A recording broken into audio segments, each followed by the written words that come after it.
Qui dans cette salle n'a jamais eu envie de supprimer une ancienne publication sur les réseaux sociaux? Une publication dans laquelle notre propre visage nous effraie. Une légende en majuscule, 3 fautes d'orthographe par mot, et surtout écrite avec l'assurance de quelqu'un qui pensait tout savoir, alors qu'en fait, il n'avait encore rien vécu. À ce moment-là, nous avons tous le même réflexe, celui de l'effacer. On veut renier cette partie-là de notre vie en criant à la terre entière, « Je ne connais pas cet individu ». Mais il y a quelque chose de plus profond. Vous connaissez ce moment où un souvenir gênant remonte à la surface, à n'importe quel moment, sans prévenir, au milieu d'une conversation, sous la douche, à 3 heures du matin, ou peut-être même à cet instant. Un mot que vous aviez prononcé alors que vous n'auriez pas dû. Cette main que vous n'aviez pas tendue. Cette chose que vous avez faite ou pas faite et qui à chaque fois revient, vous donne envie d'enfuir votre visage dans votre oreiller en criant et ne plus vouloir s'en sortir.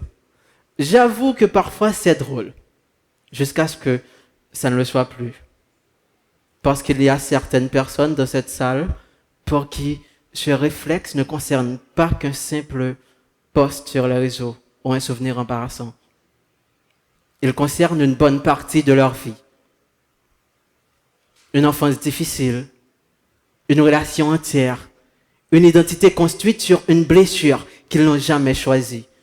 Et jusqu'à présent, leur passé les empêche d'avancer parce qu'ils en sont prisonniers.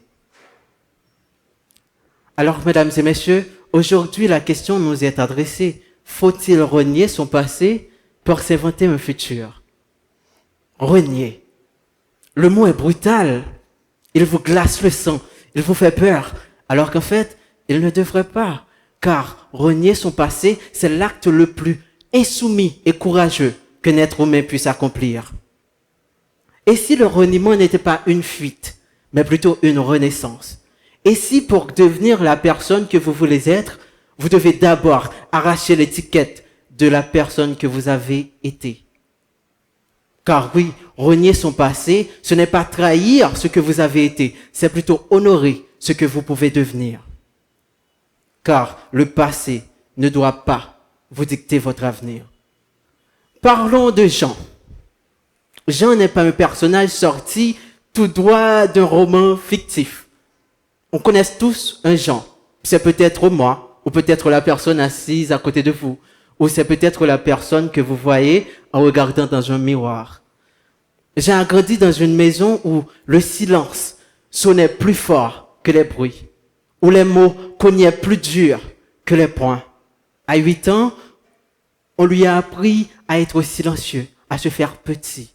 À 15 ans, on lui a fait comprendre que l'amour avait un prix et que lui, vu qu'il n'avait rien, il fallait se battre pour le mériter. 22 ans, Jean continue de vivre avec cette idée qu'on lui a donnée de lui-même dans son passé. Il est resté fidèle à cette identité. Et Jean n'est pas simplement une victime de son passé, il en est aussi l'esclave et le disciple. Il choisit des amitiés qui le piétinent, des amours qui l'éteignent, car c'est le seul langage qu'il a toujours connu. Mais comment ne pas le comprendre? Car on nous a longtemps dit que notre passé est gravé en nous, que sans passé, nous n'avons pas d'avenir.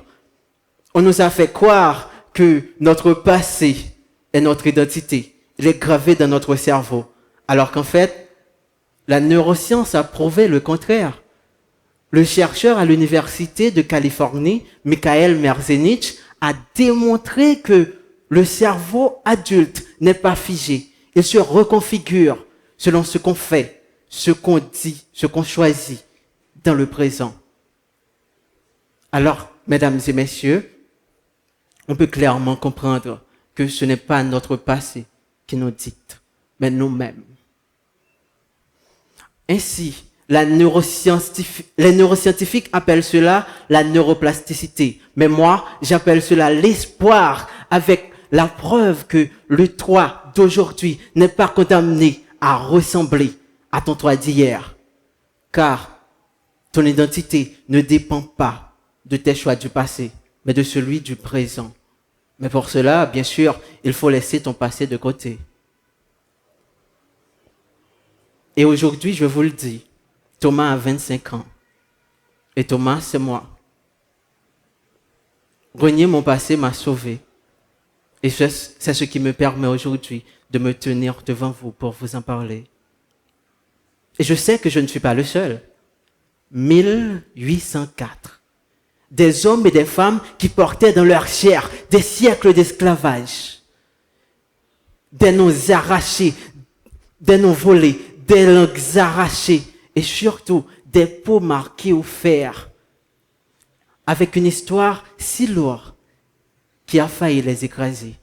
Ils auraient pu rester définis par ce passé et en faire leur identité. Mais ils ont préféré le renier. Ils ont renié leur statut d'esclave. Et pour cela, ils ont brûlé les plantations. Ils ont renié le nom que le maître leur avait donné. Ils ont piétiné le code noir. Ils ont commis l'acte de reniement ou de trahison, vous me direz, le plus pur face à leurs conditions passées pour pouvoir s'inventer un futur de citoyens libres. Car oui, mesdames et messieurs,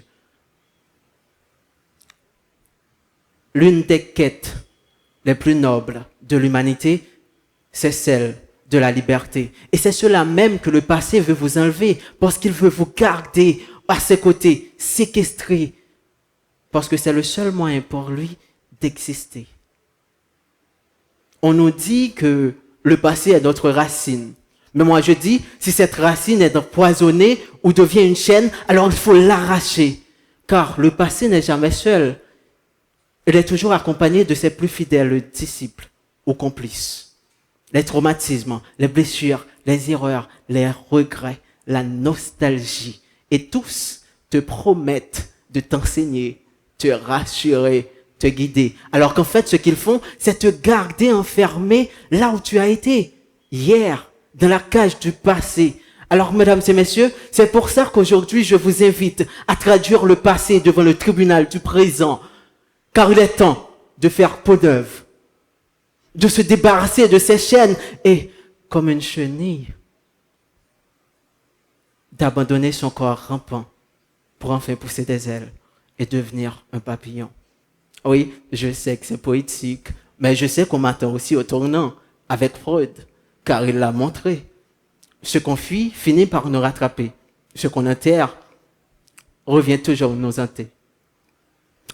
Les gens qui fuient leur passé ou le nient finissent par recommettre le même schéma. Je l'admets, et c'est vrai. Mais si on suit aussi cette logique, voilà où on va. Si on veut soigner, si on veut guérir d'une intoxication alimentaire, alors il faudrait continuer à manger ce qui nous a rendus malades. Pour soigner une brûlure, alors il faudrait replonger sa main dans la flamme.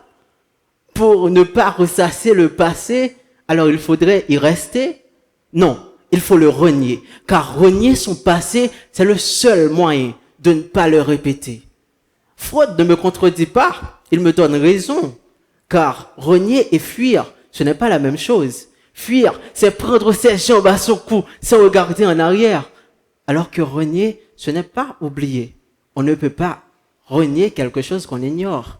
C'est de regarder son passé, ses blessures, ses regrets, ses traumatismes, droit dans les yeux, et leur dire, je vous ai vu, je vous ai vécu, je vous ai compris, mais je ne vous connais plus comme maître, je ne vous appartiens plus, car ce n'est pas à vous de me dicter mon avenir, mais à moi-même.